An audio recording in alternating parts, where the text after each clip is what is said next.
అని ఎప్పుడు చెప్తామంటే పరిపూర్ణంగా దాన్ని ఆస్వాదించినప్పుడు కానీ, అనుభవించినప్పుడు కానీ, నెరవేర్చినప్పుడు కానీ దాన్ని చెప్పే అవకాశం మనకు కలుగుతుంది. నాకంటే నీతిపరుడు ఎవడు లేడు అని చెప్పే అవకాశం మనకు కలుగుతుంది, ఇప్పుడు కలగదు. అయితే ఇక్కడ రాజు దీనుడు కనుక ఎలా వస్తున్నాడటండి?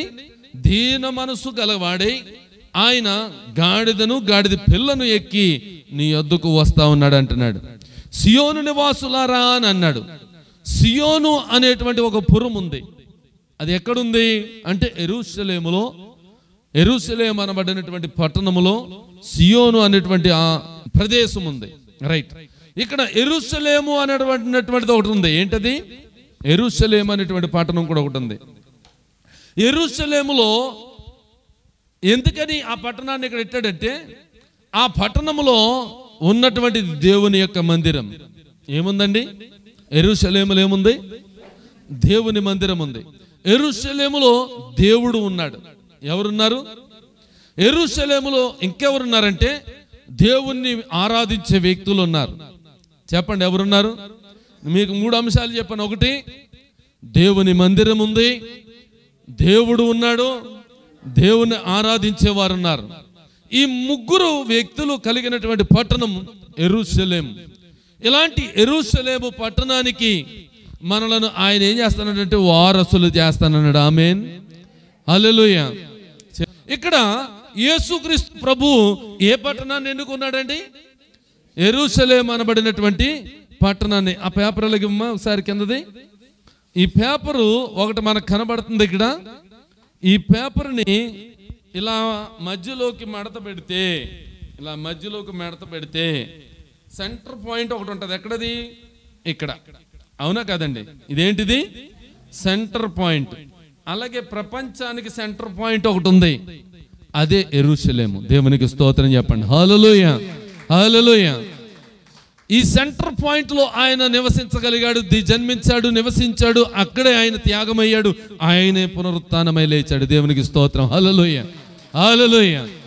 ఇది దేవుడు అక్కడే ఎందుకు పుట్టాడు? దేవుడు అక్కడ పుట్టవలసిన పని ఏంటి? అనేక మంది యూట్యూబ్లో చూస్తూ ఉంటే ఆయన కొరకైనటువంటి మాటలు ఎన్నో వినబడతా ఉన్నాయి. ఒక దేశానికో, ఒక రాజ్యానికో, ఒక ప్రదేశానికో, ఒక ఊరుకో, లేకపోతే ఒక ప్రాంతానికో చెందినటువంటి వాడు కాదు దేవుడు. నడి బొడ్డులో పుడతానని చెప్పాడు, పుట్టిన ప్రకారంగా ఆయన చనిపోయి తిరిగి లేస్తానని చెప్పాడు. అలా చెప్పి చేసినటువంటి వ్యక్తి ఎవరైనా ఉన్నారంటే ఆయన ఒక్కడే, యేసుక్రీస్తు ప్రభు. హల్లెలూయా, హల్లెలూయా. చేతులు కట్టుకుని ఇలాగా చూసారంటే మళ్ళీ వచ్చేస్తాడు. అందుకని చేతులు కట్టుకోవద్దు, దేవుని ఆరాధన చేద్దామన్నాను. ఆమేన్, హల్లెలూయా, హల్లెలూయా. చేతులు కట్టుకోవద్దు, ఆరాధన చేద్దాం. ఆమేన్, హల్లెలూయా. ప్రియమైనటువంటి దేవుని సంగమా, ఈ రోజున ప్రపంచానికి నడిబొడ్డు అనేటువంటిది ఒకటి ఉంది. మీరు ఎప్పుడైనా సరే ప్రపంచ పటం కూడా మడిస్తే ఆ పాయింట్ అక్కడికే వస్తుంది. ప్రపంచ పటాన్ని తీసుకుని మీరు నేను మడత పెట్టిన ప్రకారంగా 4 మడతలు పెడితే సెంటర్ పాయింట్ అక్కడే వస్తుంది. అందుకే యేసుక్రీస్తు సర్వ సమాజానికి చెందినటువంటి వాడు, సర్వ సృష్టికర్త అయినటువంటి దేవుడు. హల్లెలూయా, హల్లెలూయా.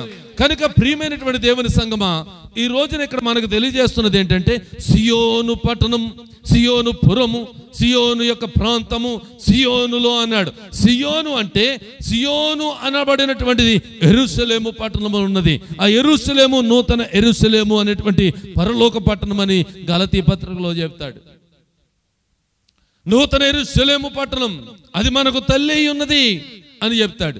అంటే ఇప్పుడు యెరూషలేమును మనం ఆరాధించట్లేదు, యెరూషలేమును మనం చూడట్లేదు. యెరూషలేము వెళ్తే అక్కడ బాప్తిస్మాలు పొందుకోవాలని చాలా మంది వెళ్తా ఉన్నారు.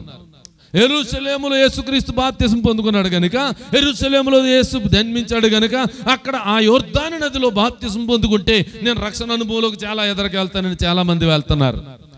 మరి యేసుక్రీస్తు అక్కడ జన్మించాడు కరెక్టే, యేసుక్రీస్తు యొర్దాను నది ఉంది కాబట్టి అక్కడ బాప్తిస్మం పొందుకున్నాడు కరెక్టే. మరి ఇప్పుడు యేసుక్రీస్తు కూడా అక్కడ సిలువ వేయబడ్డాడు, నువ్వు కూడా వేయించుకుంటావా?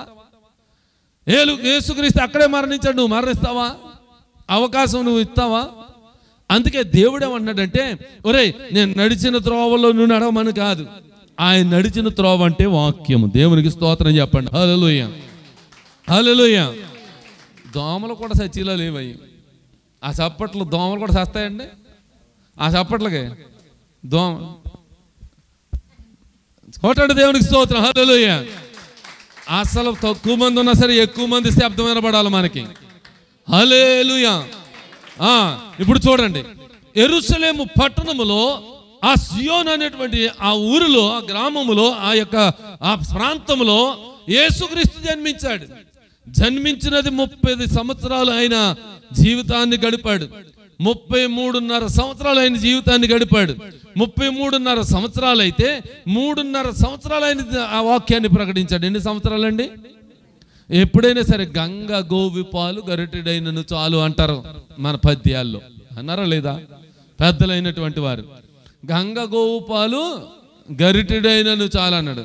గంగి గోవు పాలు, గంగ గోవు పాలు కాదు, సారీ, గంగి గోవు పాలు గరిటెడైనను చాలు అన్నాడు. ఇప్పుడు గరిటెడు అయితే చాలు అంటది. అంటే అంత శ్రేష్టమైనటువంటి విటమిన్స్, ఆ మినరల్స్ అందులో ఉంటాయని అర్థం. మన బాడీకి కావలసినటువంటిది ఒక గ్లాసుడు ఏదో తెచ్చుకుని ఏదో పాలు తాగి కంటే ఈ గోవు పాలు తాగరా అంటే ఆవు పాలు తాగు, అందులో పోషక పదార్థాలు ఎక్కువ ఉన్నాయని చెప్పారు. అలాగే మనం దేవుడు ఎంత చిలికినా సరే, ఎంత ఆరాధించినా సరే, ఆయన వాక్యము కొంచెమైనా మనం ధ్యానిస్తే గంగి గోవు పాలు కంటే శ్రేష్టమైనటువంటి వాక్యము ఈ వాక్యము. దేవునికి స్తోత్రం చెప్దాం. హల్లెలూయా. కనుక శ్రద్ధ పెట్టి మనం ఆలోచన చేద్దామండి. యెరూషలేము అనబడినటువంటిది మీకు క్లుప్తంగా ఇది విభజించి చెప్తా ఉన్నాను మీకు. గంగి గోవు పాలు ఎంత శ్రేష్టమో అంతకంటే మన జీవానికి శ్రేష్టమనేది వాక్యం అని చెప్పాను. అందు గురించి ఈ వాక్యంలో ఉన్నటువంటి యేసయ్య ఆయన ఎన్ని సంవత్సరాలు భూమి మీద మామూలుగా జీవించాడంటే, మామూలు సాధారణమైన వ్యక్తిగా 30 సంవత్సరాలు, 33 సంవత్సరాలు ఆయన మొత్తం జీవితం. 3.5 సంవత్సరాలు ఆయన సువార్తను ప్రకటించాడు. దేవుని వాక్యాన్ని ఆయన చేత పట్టుకుని ఏదో రకంగా ఏదో ఒక సమాజ మందిరంలోనికి వెళ్ళి ఆయన వాక్యాన్ని ప్రకటించారు. ఈ 3.5 సంవత్సరాలు ఆయనకి ఎక్కడ కూడా రెస్ట్ లేదు. ఈ 3.5 సంవత్సరాలు దేవునితో ఒక నిబంధన కలిగి ఉన్నాడు, దేవునితో ఒక సహవాసం కలిగి ఉన్నాడు, దేవునితోనే ఆ మాటలన్నీ కూడా చెబుతూ ఉన్నాడు. పగలంతా జనాంగం మధ్యకి వెళ్తా ఉన్నారు. జనం మధ్యకి వెళ్తా ఉంటే ఆ జనాంగం ఆయన చెప్పినటువంటి మాటలను బట్టి ఆశ్చర్యపోయేటువంటి వారు, అద్భుత కార్యాలు చేసేవారు. జ్వరంతో వచ్చిన వారు 4 స్వస్థత పొందేవారా? వచ్చిన వారిలో ఎంతమంది వచ్చినా సరే స్వస్థత పొందండి అంతే. మళ్ళీ అందులో ఏంటది హద్దులు లేవు. ఎంతమంది వచ్చినా సరే, ఏ రోగంతో వచ్చినా సరే స్వస్థత. ఆమేన్, హల్లెలూయా. కనుక అలాగా ఆయన పగలంతా సువార్త చేసుకుంటూ వెళ్ళి రాత్రి సమయంలో దేవునితో గడిపేవారట.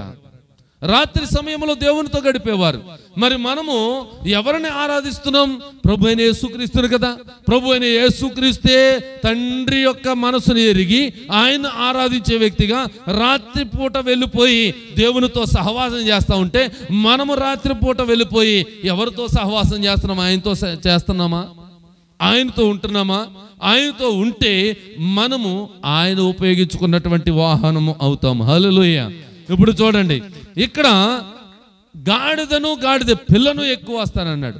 అదే మత్తయి సువార్తలో 21వ అధ్యాయం ఒకసారి తీయండి, మొదటి నుంచి చదవండి ఒకసారి. మత్తయి సువార్త 21వ అధ్యాయం మొదటి నుంచి చదివితే అక్కడ బేత్పగే అనేటువంటి ఒక గ్రామం మనకు కనబడుతుంది. ఏంటండి అది? చదవండి ఒకసారి.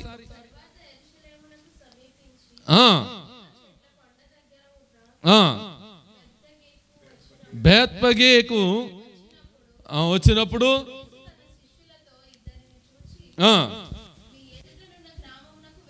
మీ ఎదుటనున్న గ్రామమునకు వెళ్ళుడి.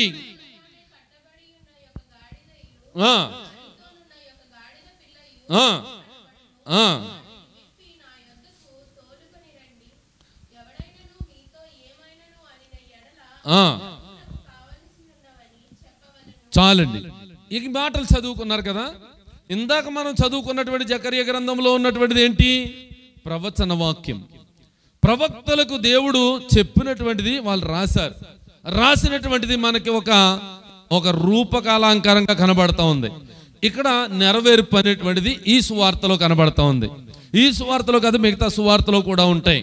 అయితే నా ప్రియమైనటువంటి దేవుని సంగమా, ఇక్కడ యేసుక్రీస్తు ప్రభువారు ఎక్కడికి వెళ్ళమన్నారంటే బేత్పగే అనేటువంటి గ్రామానికి వెళ్ళమన్నారు. ఏ గ్రామానికండి? బేత్పగే గ్రామము అంటే అర్థం ఏంటంటే అంజూరపు ఇల్లు అని అర్థం. ఏంటండి అది?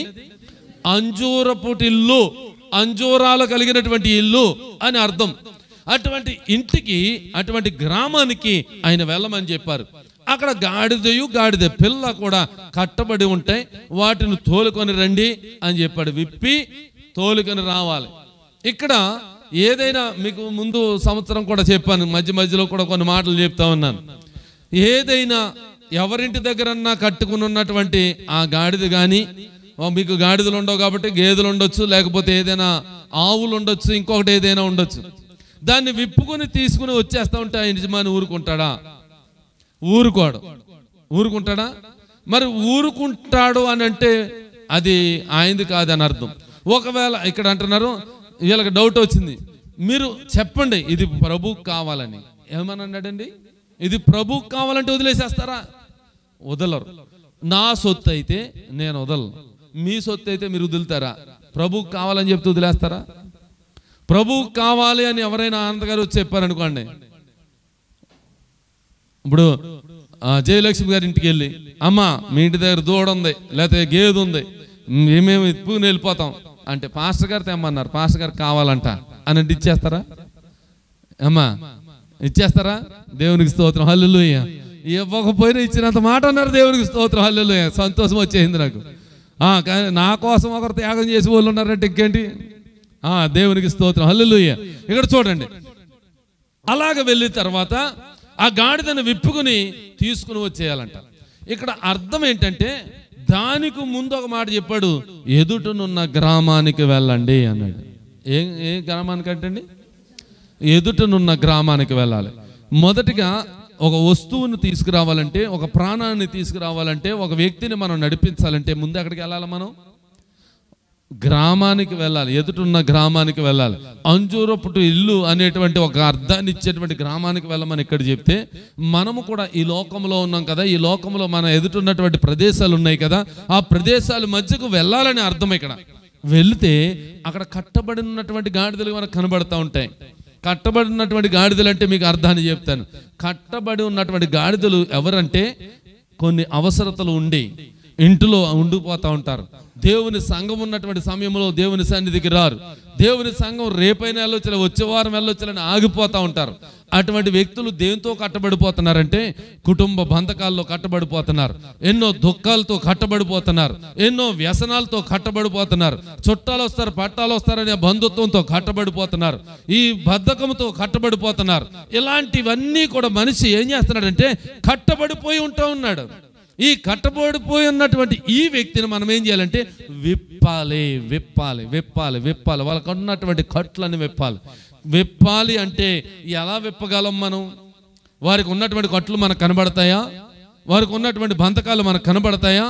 కనబడవు. గనుక మనము ప్రేమతో వెళ్ళి వారిని పలకరించి వారికి చెప్పాల్సినటువంటి మాటలు దైవ గ్రంథంలోంచి కానీ నీ హృదయంలోంచి కానీ ఏదైనా మంచి మాటలు చెప్తే నడిపించబడ్డా? ఒక వారం నడిపించబడ్డు, రెండో వారం నడిపించబడతాడు, లేకపోతే మూడో వారం అయినా నడిపించబడతాడు. నువ్వు చెప్పగా నువ్వు అనేక మంది నడిపించే వ్యక్తిగా ఉంటావు. అంటే అర్థం ఏంటంటే నువ్వు కట్లను విప్పో, వారి బంధకాలను విప్పో, వారికి ఉన్నటువంటి బాధలను విప్పో, వారికి ఉన్న దుఃఖాన్ని తొలగించో. ఈ తొలగించినటువంటి ఈ బాధలను బట్టి ఆ గాడిద అనేటువంటిది ఇక్కడికి నడిపించబడ్డది. హల్లెలూయా. ఈ గాడిదలన్నీ కూడా ఉన్నాయి కదా, మీరే గాడిదలు అనుకోకండి, నేను కూడా గాడిదనే. నేను కూడా యేసయ్యను మోస్తున్నానా, మోయట్లేదా? నేను కూడా ఒక గాడిదనే.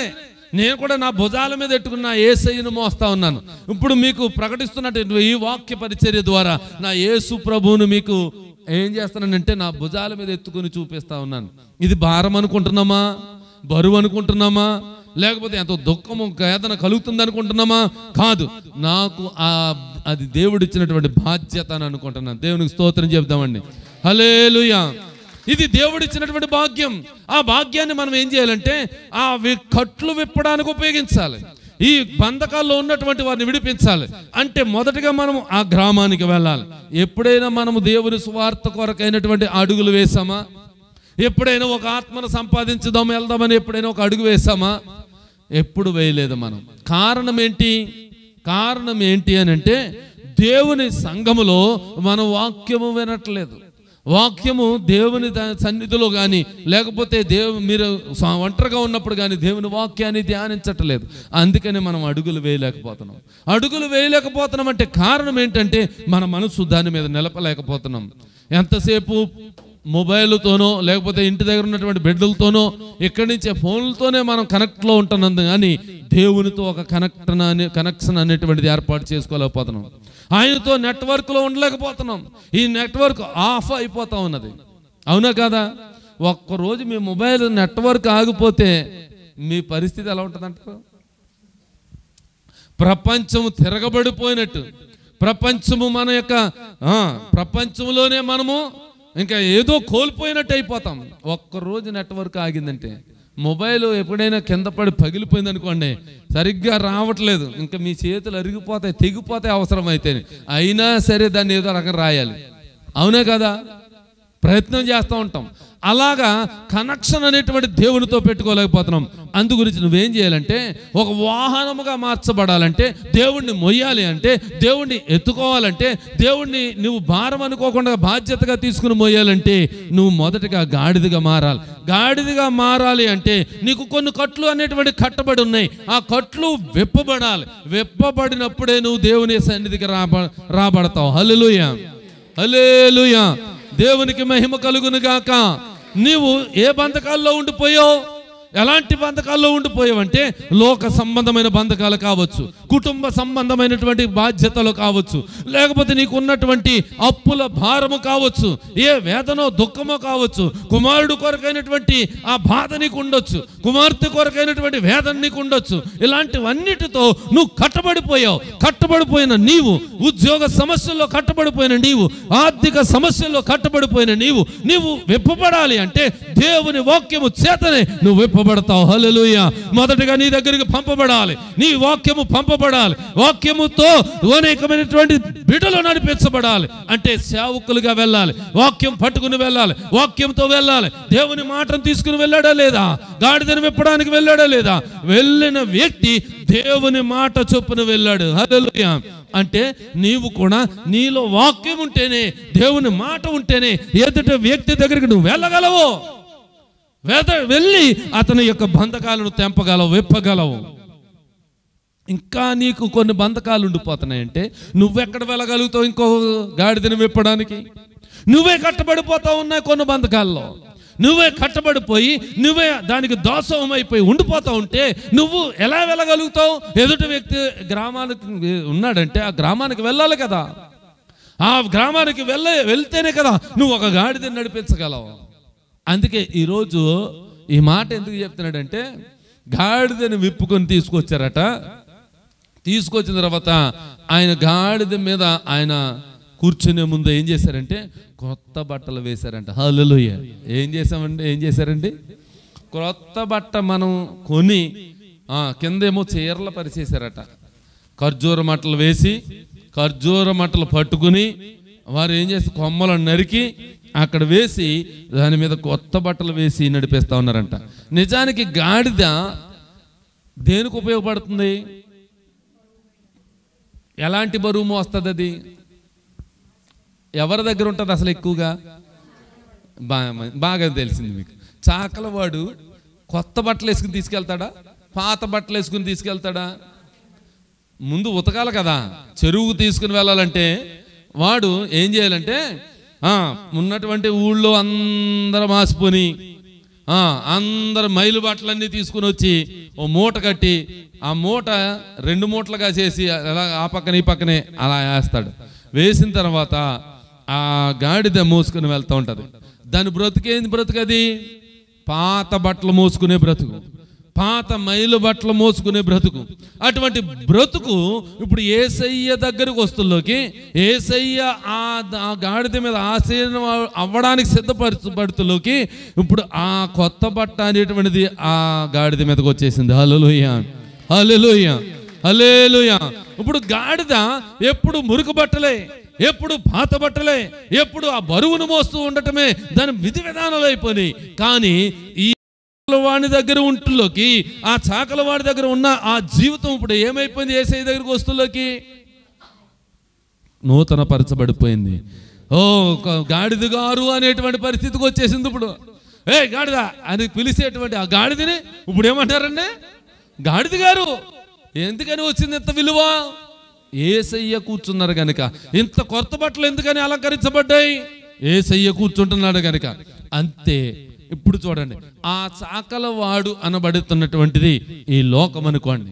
ఈ చాకలి ఏం చేస్తున్నాడంటే మైలు మశానం అన్నిటిని శుభ్రపరుస్తూ ఉన్నాడు.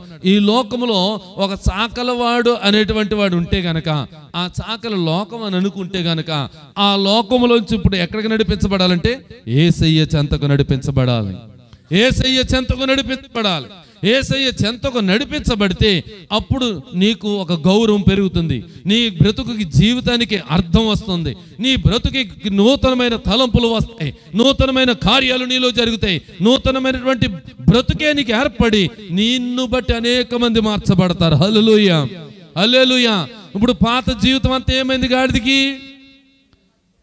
ఎవరినైనా తిడితే ఏం తిడతాడండి? గాడిద కొడక అంటారు చాలా మంది. మా తాతలు అలా అనేవారు. ఏమనేవారండి? గాడిద కొడక అంటే ఇప్పుడు ఎవరో వాళ్ళ కొడుకు గాడిద అయింది. అవునా కదా? తాత తిట్టాడంటే ఇప్పుడు వాళ్ళ కొడుకు ఏంటి? గాడిది. అవునా కదా? ఇప్పుడు ఆ గాడిదని కన్నవాడు ఏమయ్యాడు? గాడిది. ఇప్పుడు ఇవన్నీ ఏంటి? ఇప్పుడు అన్ని గాడిదలే. అందు గురించి ఈయన ఏమన్నాడు? అలాగే తిట్టకండి మీరు. దేవునికి స్తోత్రం. హల్లెలూయా. అలాగే తిట్టకండి, అది తిరిగి మీకే వస్తుంది. ఇప్పుడు ఆడిని గాడిద కొడుకు అన్నాడు, కానీ నేను గాడిదని అన్నమాట ఇతరులకు ఇప్పుడు తెలియలేదు, అందుకే అంటున్నాడు ఆ మాట. ఇప్పుడు గాడిద కొడక అన్నాడంటే అర్థమేంటి? ఆడికి అన్న కొడుకు గాడిద, ఈయన గాడిద, తండ్రి, అందరు గాడిదలు అయిపోయారు. అలా కాకుండా మనం ఏం చేయాలంటే నూతనమైనటువంటి అనుభవంలోకి రావాలి. నూతనమైనటువంటి వస్త్రాలు మన మీదకి రావాలి. వస్త్రం గురించి మనం చెప్పుకున్నాం. యేసుక్రీస్తు ప్రభు యొక్క వస్త్రాలు ఏంటయ్యి? మహిమా వస్త్రాలు. మహిమా వస్త్రాలు పోగొట్టుకుంటే ఏం వస్త్రాలు వచ్చినాయి? చిరిగిపోయే వస్త్రాలు వచ్చినాయి రాలేదా?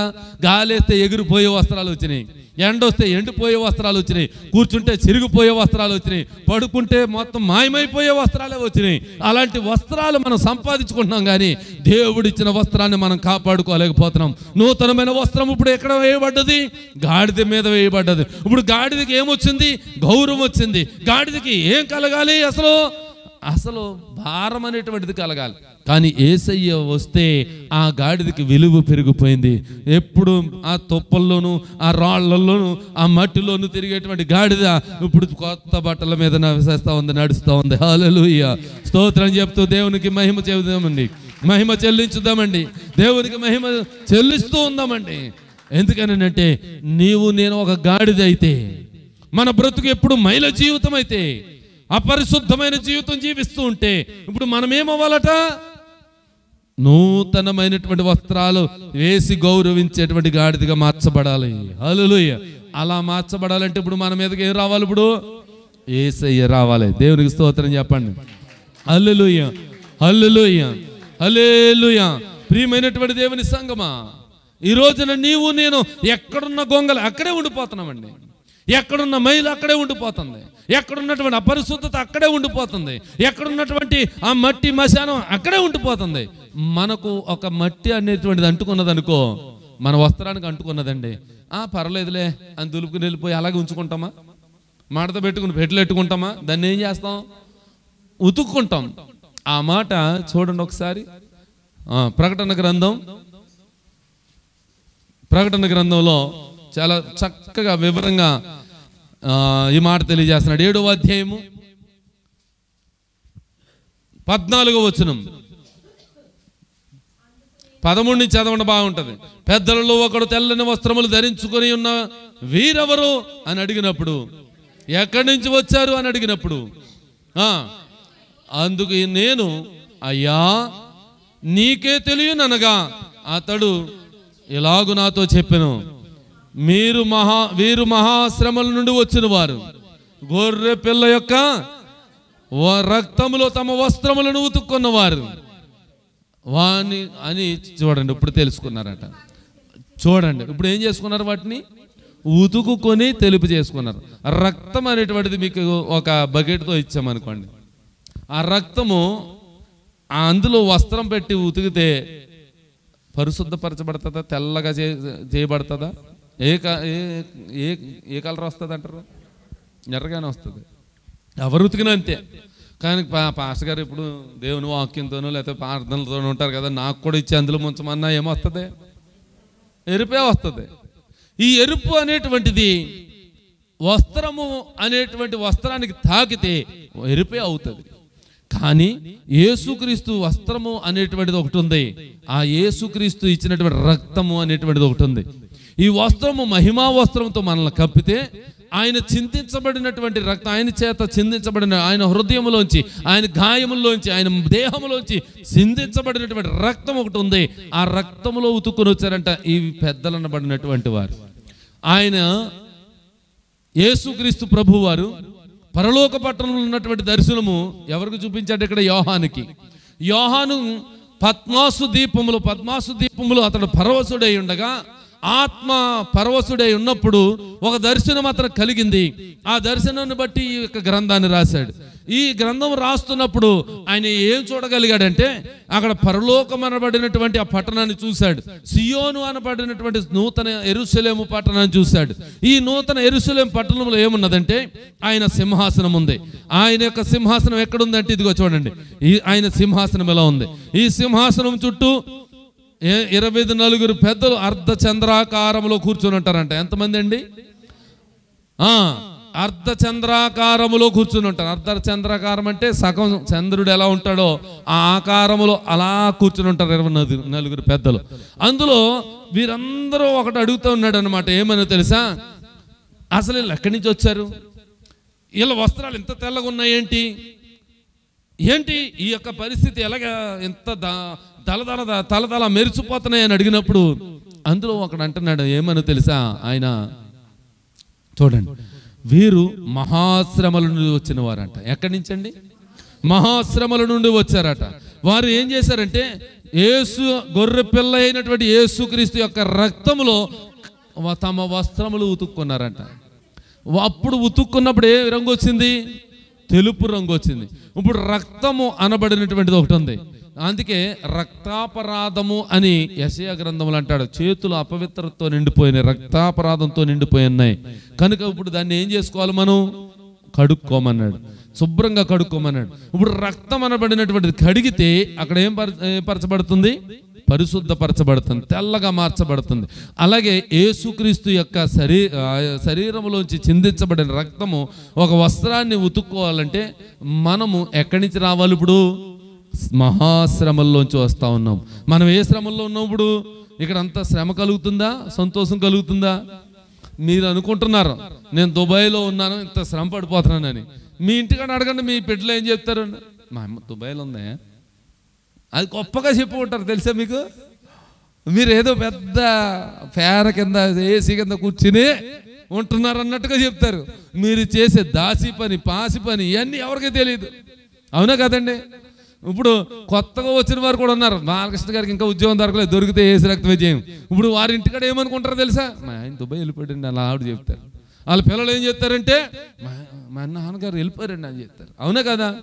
అక్కడ ఎంత కష్టాలు ఉంటాయి, ఎంత భారం ఉంటుంది, ఎంత బాధ్యత ఉంటుంది, ఇవన్నీ తెలియదు. అంటే ఇప్పుడు ఏం కాలం ఇది? ఇప్పుడు శ్రమల కాలం. ఈ శ్రమల కాలములో ఉన్నటువంటి మనము మహాశ్రమలు అన్నీ వచ్చినా సరే వాటిలో నుండి మనం ఏం చేయాలట?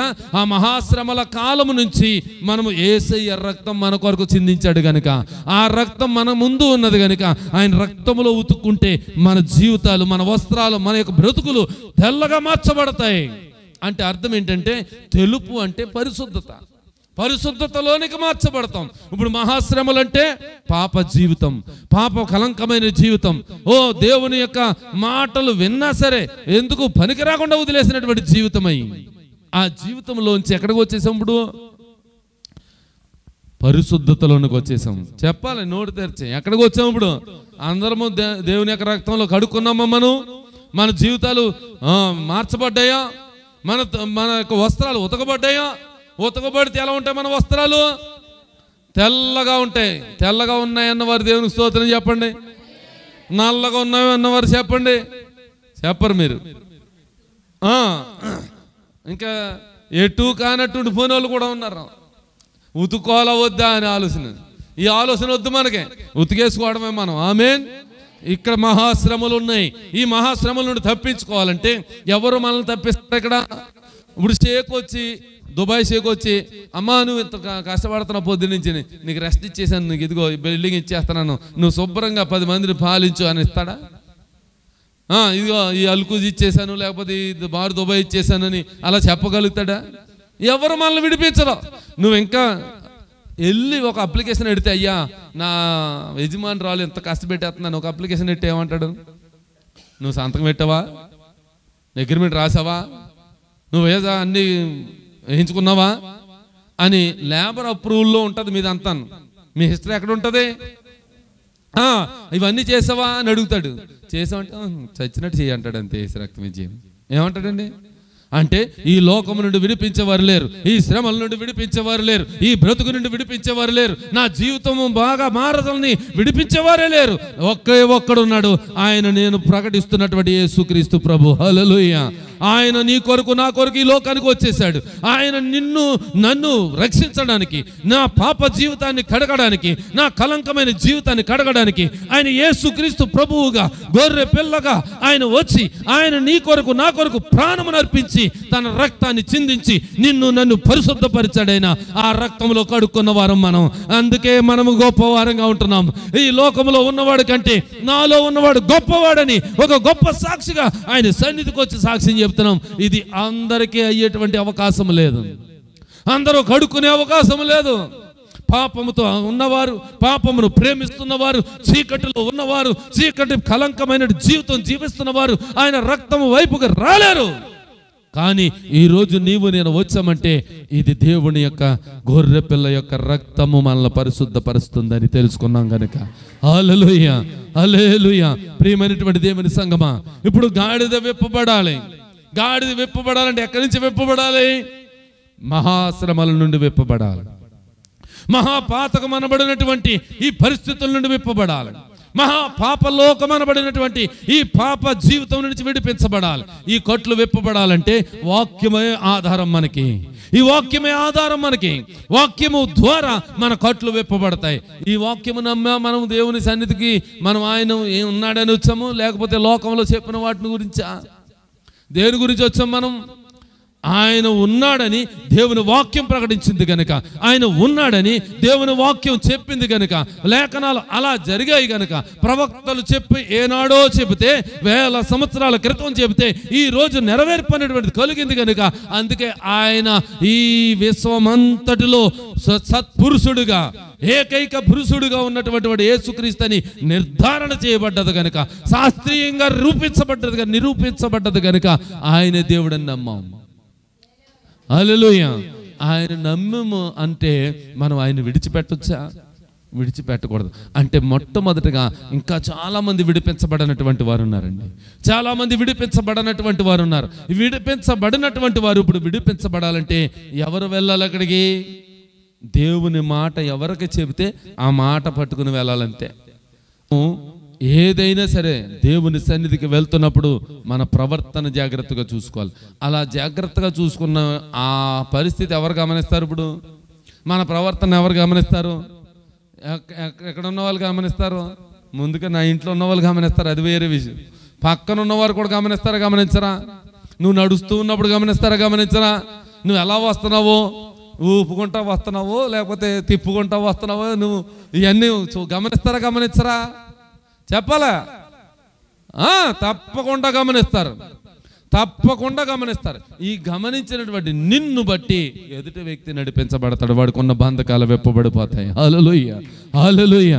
అదే నీ ప్రవర్తన జాగ్రత్తగా ఉండి, అయ్యో దేవుని సన్నిధిలో ప్రార్థన చేయాలి, దేవుని సన్నిధికి వెళ్తున్నాం, ముందుగా ప్రార్థన చేసి అప్పుడు దేవుని సన్నిధికి వెళ్దాం, వాక్యాన్ని చదువుదాం. దేవుని వాక్యం మనకు కావాలి, దేవునితో నిబంధన కావాలి, దేవునితో నేను సొంతమైపోవాలి, దేవునికి సొత్తేగా నేను మారిపోవాలి, దేవుని మోసేవాడిగా ఉండాలి, నేను భారం అనుకోకూడదు, బాధ్యతగా తీసుకోవాలి.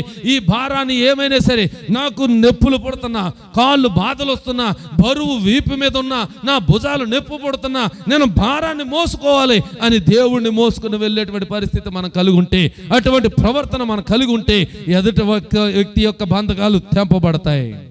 హల్లెలూయా. మనం ఏదో పెద్దగా బాగా హుందాగా వచ్చేస్తే ఎవరు వారరా, నేను వెళ్ళిపోతున్నాను, నువ్వు వచ్చేరా, నువ్వు చచ్చేసావు అని అంటే ఎవరు రారు. ఎలా వస్తారంటే మన ప్రవర్తన మార్చబడాలి, మనం యథార్థవంతులంగా అలా కనబడాలి. కనబడాలంటే ఇప్పుడు ఏం చేయాలి? వారు ఎదురుకుండా నటించి మనం ఇంట్లోకి వెళ్ళిన తర్వాత మళ్ళీ మన పని మనం చేసుకోవాలా? లేదు. నువ్వు ఇంట్లో ఉన్నా, ఏకాంతంగా ఉన్నా, బయట ఉన్నా, సమాజంలో ఉన్నా, సంఘములో ఉన్నా, నీ ప్రవర్తన ఎప్పుడు కూడా దేవునికి నిర్దోషంగానే కనబడాలి. అందుకే నీ ప్రవర్తన జాగ్రత్తగా చూసుకున్నాడు. మరి విప్పబడనటువంటి కట్లను విప్పడానికి మనం ఎప్పుడైనా ప్రయత్నం చేసామా? అటువంటి గాడిదలను దేవుని సన్నిధికి, దేవుని కొరకు, రే నేను మోసానురా, ఆయన బరువు ఏమంటాడు? భారము లేనిదిగా ఉన్నది అన్నాడా లేదా? మత్తయి సువార్త 28లో అన్నాడా లేదండి? ఏమన్నాడు? ప్రయాసపడి భారం మోసుకున్న సమస్త జనులారా నా యొద్దకు రండి, మీకు నేను విశ్రాంతి కలిగిస్తానన్నాడు. నా భారము తేలికగాను, నా కాడి సులువుగాను ఉంటుందంట. ఎద్దుకి కాడి పెడతారండి. కాడి మీద బరువు ఉంటుందా? కాడి మీద బరువు ఉంటుందా? మీరు ఎప్పుడన్నా చూసారా? మీరు బండి తోలారా? మీరు ఎప్పుడన్నా బండి నడిపిన వారిని చూసారంటే, 2 అట్ల బండి ఉంటుంది కదా, దాన్ని తోలిన వారు చూసారా? బరువు ఎక్కడ ఉంటుంది? కాడి మీద ఉంటుందా? ఎక్కడ ఉంటుంది?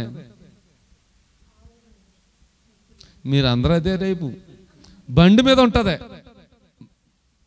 బండి మీద ఉంటుంది. ఎద్దు మీద ఉంటే ఎద్దు ఎక్కడ పడిపోద్ది? ఆ మేడంతా బరువు ఆపగలుగుతుంది అది. మీకు అర్థమైందండి? బండి ఎప్పుడు 2 అట్ల బండి నేను నడిపానండి. 2 అట్ల బండి నేను నడిపితే పక్కింటి వాడిది, నాది కాదు. అంటే 2 అట్ల బండి నడిపితే బండి మీద అంతా కూడా భారం ఉంటుంది. బండి మీద ఉన్న భారం ఎద్దు మీదకి రాకూడదు. ఇది ఏం చేస్తుందంటే ఆ భారాన్ని తేలిగ్గా లాగుతుంది అది. మీకు అర్థమైందండి? ఆ భారం దీని మీద ఉంటే అక్కడ పడిపోద్ది అది. కానీ ఆ భారం బండి మీద ఉన్న లాగే బాధ్యత ఎవరిది? ఎద్దుది. ఎద్దుకి ఎప్పుడు కూడా కాడి టచ్ అవ్వనట్టుగా కడతాడు. మీరు సరిగ్గా చూసుకోండి ఎప్పుడైనా. ఈ లోకంలో ఎక్కడ ఇప్పుడు కనపడవలే 2 అట్ల బళ్ళు అంటే.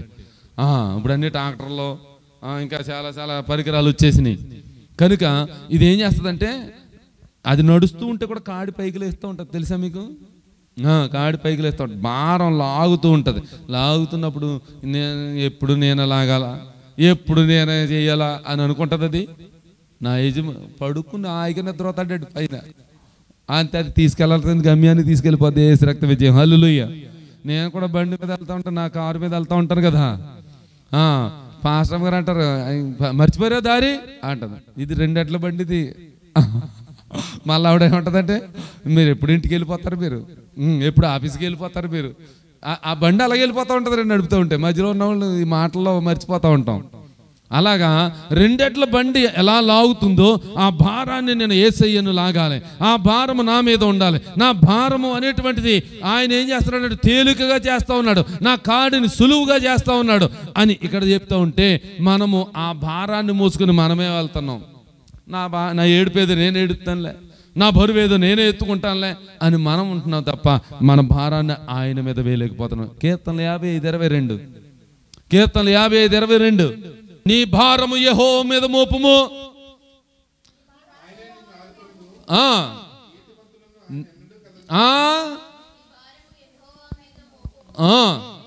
ఆ మొక్క ఎక్కడికి ఎగిరిపోయింది?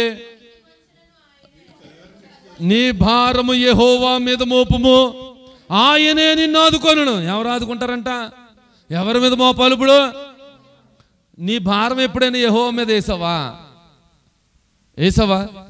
నీ భారం నువ్వే మోసుకుంటున్నావు. అప్పుల భారం ఉంది, ఇవే నేను తీర్చాలి, ఇదే నేను తీర్చుకోవాలి, నువ్వే భారం మోసేస్తున్నావు నువ్వు. అయ్యా నేను అజ్ఞానం చేతను, లేకపోతే అవసరతం చేతను, నేను అప్పులు చేశానయ్యా, నీ మీద వేస్తున్నానయ్యా, నేను నీ పని చేస్తానని, నువ్వు నా పని చేస్తానన్నావు కదా. నువ్వు అన్నవా? ఈ అప్పులు ఆవిడ తీరుతాడు, నేనే తీర్చాలి అని మళ్ళీ భర్తతో దెబ్బలాడతాం, భార్యతో దెబ్బలాడతాం, ఇంటికాడ ఉన్న వాళ్ళతోటి. ఇప్పుడు ఆయన ఏమన్నాడు? నీ భారము యెహోవా మీద వెయ్యి, ఆయన నిన్ను ఆదుకుంటాడు. ఈ లోకంలో ఎవడన్నా ఆదుకుంటాడా? ఇందాక చెప్పాను, ఈ షేక్ వచ్చి ఏమన్నా చెప్తాడా మనకి? ఏదైనా ఆదుకుంటాడైనా? కనీసం ఫోన్లే నన్ను అడిగాడు కదా అని 1,00,000 రూపాయలు ఇస్తాడా? ఇవ్వడు. ఆయన నిన్ను ఆదుకుంటాడు, ఆయన నీ బంధకాలను విప్పుతాడు, ఆయన నీ యొక్క బాధలను తెంచుతాడు. నీకున్నటువంటి ఆ లోక సంబంధమైనటువంటి ఏదైనా సరే వేదన, దుఃఖం ఆయన తొలగిస్తాడు. ఆ వేదన తొలగించాలంటే నువ్వు మొదటిగా ఆయన మాట పట్టుకుని వెళ్ళాలి. ఆ మాట పట్టుకుని వెళితే ఆ ఎదుటిన్నటువంటి వ్యక్తి యొక్క బంధకాలు తెంపబడతాయి. తెంపబడినప్పుడు నువ్వు భారము లేకుండానే ఆయన పని చేసావు కనుక నువ్వు ఆయనకి రావాల్సినటువంటి ప్రతిఫలం ఇస్తానన్నాడు. ఎవడా? నువ్వు చేసిన పని దానికి జీతము నా దగ్గర ఉందన్నాడు ఆయన. నీ జీతము ఎక్కడ కూర్చుకోవద్దు, నేను జీతం ఇస్తాను, నీకు జీవ కిరీటం ఇస్తానని చెప్పాడు. అటువంటి జీవ కిరీటానికి మనం వారసులం కావాలంటే ఏం చేయాలి? ముందు వంగాలే, కాడి మొయ్యాలి, ఆయన భారం అనేటువంటిది మొయ్యాలి. వంగం ఎప్పుడైనాను నేనే నిదానం. ఇది అయ్యి అంటే ఎలా ఉంటుందండి ఇంగ్లీష్లో? అయ్యి ఎలా ఉంటుంది? నేను అన్నాడంటే ఇంకా ఆడు అలాగ ఉంటాడు, ఇంకా వంగడాడు, ఇలాగ ఎప్పుడు వంగడు, ఇంకా వంగుతాడండి, ఎలా ఉంటాడంతే. అయ్యి నేను ఎవరు కానుక ఎవరు ఇచ్చారు? నేను. ఎవరు ఇవన్నీ చదివారు? నేను. పాస్టర్ గారిని ఎవరిని భోజనం ఎవరు పెట్టారు? నేను. ఇయ్యా అయ్యి అన్నాడంటే ఇంక అంతే. యేసు రక్త విజయం, హల్లెలూయా. అంటే మనం ఏం చేయాలంటే దేవుని ఎదుట కాడి మోయాలంటే ఏం చేయాలి? మనం వంగాల. వంగినప్పుడే ఆయన మన మీద ఆసీనుడై ఉంటాడు. ఆసీనుడైన వాడు ఎక్కితే నీకు ఊరిలోనే కాదు లోకములోనే ఒక గొప్ప పేరు వచ్చేస్తుందండి. ఒక పేరు ప్రతిష్టలు సంపాదించుకుంటాం. నీకు ఉన్నతమైన స్థానం కలుగుతుంది, నీకు ఉన్నతమైనటువంటి పదవి కలుగుతుంది, ఉన్నతమైనటువంటి పరపతి కలుగుతుంది, నీకు గౌరవం ఎక్కడ లేనటువంటి గౌరవం నీకు వస్తుంది. ఎందుకో తెలుసా? నేను గాడిదనే కావచ్చు, నేను మురుకు బట్టలు మోసుకునేవాడినే కావచ్చు, నేను ఆ కీడు అనేటువంటి దాన్ని అనుభవిస్తున్న వాడినే కావచ్చు, నేను మైలు పడిపోయిన వాడినే కావచ్చు, నా మీదకు యేసు ప్రభు వస్తే, నా భుజముల మీదకి ఆయన యొక్క ప్రభావం వస్తే, ఆయన బరువు నేను మోయగలిగితే ఆ భారం నా మీద ఉన్న ఆయన బట్టి ఈ గాడిద గౌరవం వచ్చేస్తుంది. హల్లెలూయా, హల్లెలూయా. చప్పట్లు కొడుతూ దేవునికి స్తోత్రం చెప్తాం. హల్లెలూయా. కొట్టాలి చప్పట్లు దేవునికి స్తోత్రం. అటువంటి భారము నిన్ను మోయాలయ్యా. బేత్పగే అంటే అర్థం ఏంటి? అంజూరపు ఇల్లు. అంజూరాలు ఎలా ఉంటాయి చెప్పండి. ఇప్పుడు అంజూరాలు తెలుసా మీకు? అంజూరకాయలు తెలుసా ఎలా ఉంటాయి? గ్రీన్ కలర్లో ఉంటే లోపల చక్కగా రెడ్ కలర్లో ఉండి గింజలుగా ఉంటాయి, ఏమంటే విత్తనాలు ఉంటాయి. అటువంటివి డ్రై ఫ్రూట్స్ చేసుకుని తింటున్నారు ఇప్పుడు చాలా మంది కదండి.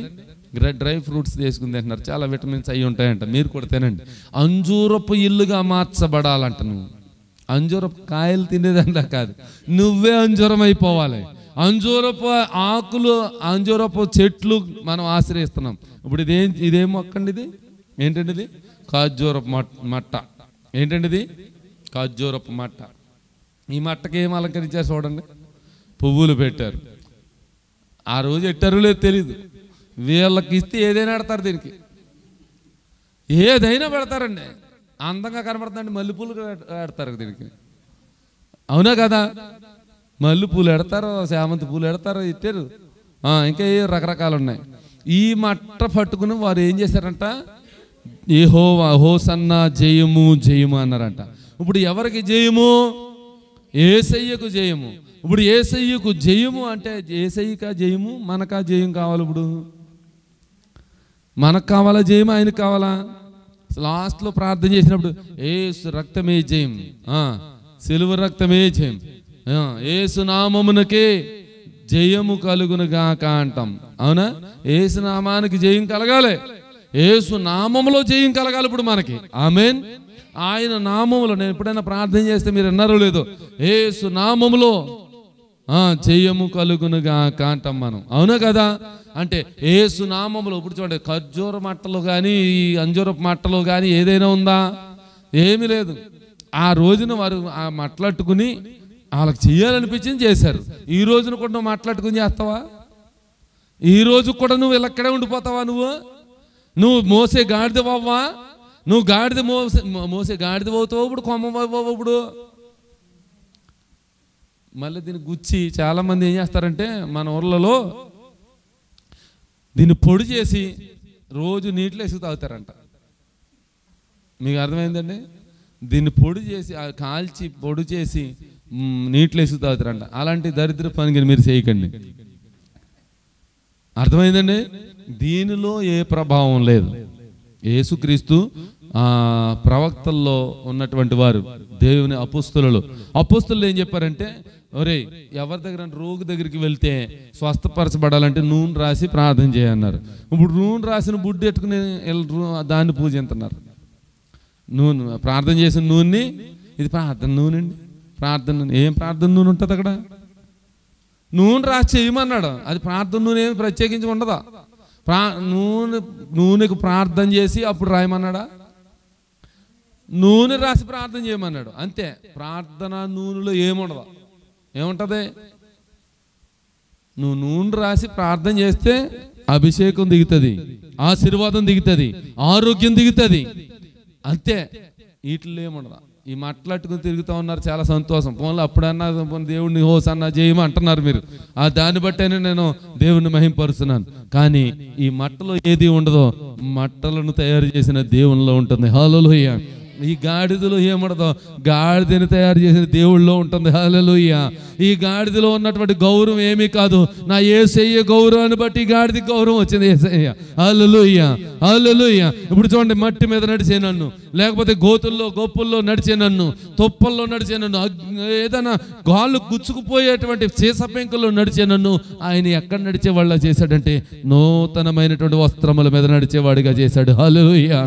ఖర్జూరపు ఇళ్ళలోనికి వెళ్ళాలి మనం, ఖర్జూరపు తోటలోనికి వెళ్ళాలి మనం, అంజూరపు తోటలోనికి వెళ్ళాలి. అంజూరపు చెట్లు కలిగినటువంటి తోటలోకి వెళ్తే అక్కడ మనం ఎలా మార్చబడతామంటే శ్రేష్టమైన అంజూరంగా మార్చబడాలి. ఎలా మార్చబడతామంటే యేసయ్య సువార్త ప్రకటించిన మాట ఒకటే చెప్పాడు, నువ్వు వెళ్ళు, సర్వ సృష్టికి వెళ్ళు, సర్వ సృష్టికి సువార్తను ప్రకటించు, దేవుని శిష్యులుగా చేయి అని అన్నాడు. ఆ మాట పట్టుకుని వెళ్తే సరిపోద్దండి. నేను బైబిల్ పట్టుకుని వెళ్ళిపోయి నేను క్రైస్తవుడిని అని చెప్పుకుంటా వెళ్తే ఏమైనా ఫలితం ఉంటుందా? ఉండదు. కనుక ఈరోజు మట్టల ఆదివారం అంటే మట్టల చేత దేవుడు ఆరాధించబడ్డాడు. ఆ రోజు ఈరోజు మట్టగా ఉన్న నీవు మహిమ ఐశ్వర్యముగా మార్చబడాలని ఆయన ఏం చేశాడంటే ఆయన రక్తము చేత కడిగి నిన్ను పరిశుద్ధపరిచి పవిత్రపరిచి ఒక వ్యక్తిగా నిలబెట్టాడు. ఇప్పుడు నిలవబెట్టిన నీవేం చేయాలంటే దేవునికి వాహనము కావాలి. దేవునికి వాహనము కావాలంటే నీకు మనసు కావాలి. మొదట ఏం కావాలండి? మనసు కావాలి. ప్రతి ఒక్కరికి మనసు లేకుండా రాగలమా? నేను రమ్మని వారం రోజులు ఫోన్ చేసి ప్రార్థన చేస్తే వచ్చేస్తాడంటారా? అతనికి మనసులో ఉండాలి కదా, దేవుడు ప్రేరణ పుట్టించాలి కదా. అందు గురించి ఇప్పుడు మనం ఏం చేయాలంటే ఒక ఆశ ఆతృత కలిగి దేవుని యొక్క సంఘం పైన మన మనసు నిలుపుకోవాలి. దేవుని పనిముట్టుగా మార్చబడాలి. ఆయన ఏం చెప్పాడు? ఎదుటున్న గ్రామానికి వెళ్ళమన్నాడు. మూలవాక్యం అని చెప్తున్నాను మీకు. ఎదుటున్న గ్రామానికి వెళ్ళి వారికి ఉన్నటువంటి కట్లను విప్పి వాటిని తోలుకొని రండి. అది ఎవరికి కావాలంటే ఎవరికి కావాలి? ప్రభువుకు కావాలని చెప్పాలి. ఇప్పుడు నువ్వు వెళ్ళి ఏం చేయాలి? ఇప్పుడు పాస్టర్ గారు వెళ్ళమన్నారు, పలానా ఇంటికి వెళ్ళాను, రే మీరు పాస్టర్ గారు కావాలంట రండి అంటే వస్తాడా? రాడు. ఏం చేయాలి? ఇప్పుడు దేవుని మాట నువ్వు చెప్పాలని అర్థం. దేవుడు ఏం చెప్పమన్నాడు? వెప్పండ్రా బంధకాలు అని ఒక మాట సెలవిచ్చాడు ఆయన. ఈ మాటలన్నీ మనకు సెలవిచ్చాడు ఆయన. ఈ మాటను పట్టుకెళ్ళి ఎవరికి బోధించాలి? ఒక రోజు విప్పబడ్డు, 2 రోజులు విప్పబడ్డు, 3 రోజులు, ఒక వారం, ఒక నెల, 4వ వారంలో ఆయన నడిపించబడతాడు. హల్లెలూయా. దేవుణ్ణి మోసేవాడిగా మార్చబడతాడు. భారవాహకమైనటువంటి గాడిద అంటే భారాన్ని మోసే గాడిద ఎంత విలువ తెచ్చుకుందో, ఎంత గౌరవాన్ని తెచ్చుకుందో అంత గౌరవం కంటే ఎక్కువ గౌరవం నీకు నాకు ఇచ్చాడు దేవుడు. హల్లెలూయా. ఆయనకి మోస్తే, ఆయనను మోయగలిగినటువంటి ఆ మనసు మనకుంటే, ఆయనను మనం ఎత్తుకోగలిగితే, ఆయన అందరికీ చూపించగలిగితే ఇప్పుడు నీకు గౌరవం పెరుగుతుంది. హల్లెలూయా. నూతనమైనటువంటి వస్త్రం ఆయన ధరింపచేస్తాడు. నిన్ను ఒక వ్యక్తిగా, ఒక శక్తిగా మార్చుతాడు. ఇటు మాటలు దేవుడు మన వినికిడిలో దీవించును గాక. అందరు లేచి నిలబడదామండి, అందరు లేచి నిలబడదాం. యేసయ్యా పరిశుద్ధుడా మీకు స్తోత్రాలు నాయనా. ఈ 2024